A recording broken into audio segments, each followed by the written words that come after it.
Rebels and Mechanoids, this is internet personality Vangelus, and a fresh Force Friday drop of Black Series hit the market the other week, and I didn't participate, but then I found spooky slender robot Alan Tudyk and decided to give him a try. K-2SO is the new marketing darling for Star Wars Rogue One, an upcoming film that takes place in a universe full of stars and war.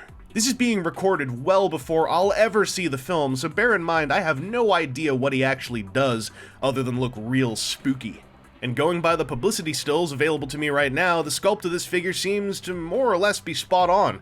Nothing sticks out as terribly inaccurate to me, and that makes me smile because I love this design. It's a creepy, slender black robot toy with a matte plastic finish that runs right up my alley. There's plenty of surface detail where it's needed, and did I mention that matte finish? Much of the existing paintwork goes into some metallic weathering, which turns out alright for a mass-produced Hasbro toy. It's a little silver splotchy in places, but maintains a respectable level of subtlety. The rest of the paint is quite minimal and effective, popping small lines of silver and white off the dark body. I'd also call it clean, but the orange rim work around K-2SO's limb connections is anything but.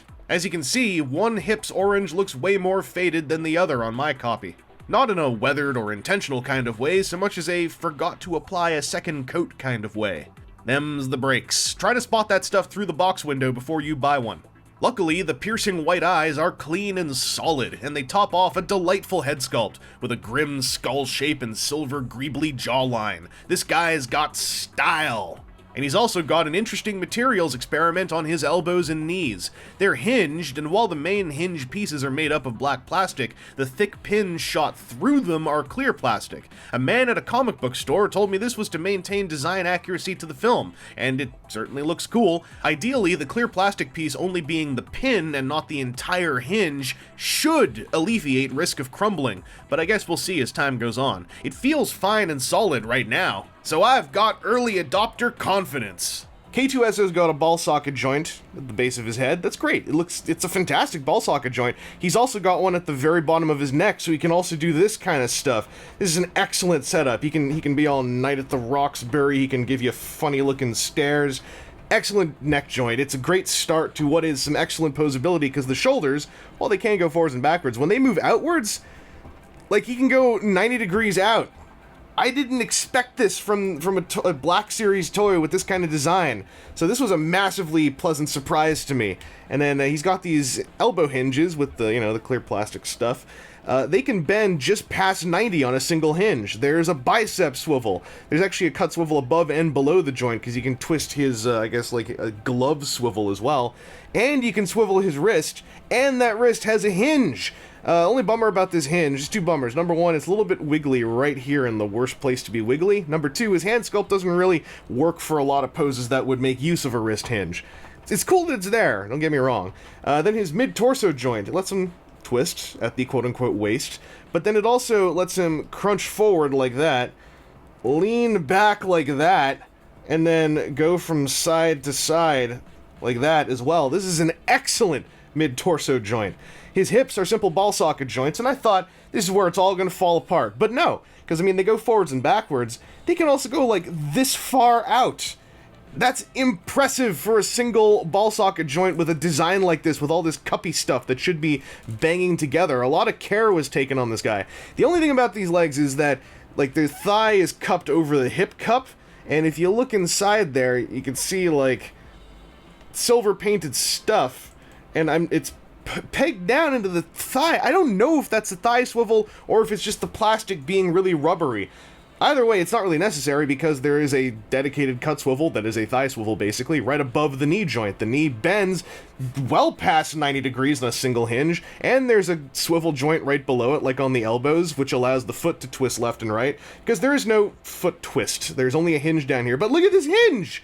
It's great! And then there's a friggin' dedicated hinge ankle twist. Ankle tilt. The twist is up here.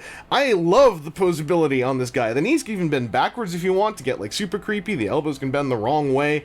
The feet can go anywhere. This dude is a joy to pose. The only bummer about him is it's not that he's hard to keep balanced. Certainly, he's a lanky guy. This should be a tricky figure to get balanced. And sometimes it takes a bit of doing. You have to know about swiveling stuff the right way. But his center of balance is so easy to manipulate up top Like, he'll stand like this for a while. He won't tip over immediately. The thing is, several times, if I leave him alone, like, minutes will pass, sometimes hours will pass, and then that will happen. That was, like, a couple seconds, because I was not super careful. But I've had him, like, just in a normal standing position like this, standing there for literal hours. I'll go in the other room, and then I'll hear that. I'll know it's him, but, like, I think it's just the added wibbliness of, again, like, it's a Hasbro 6-inch figure. There's a little bit of rubberiness to all of the components.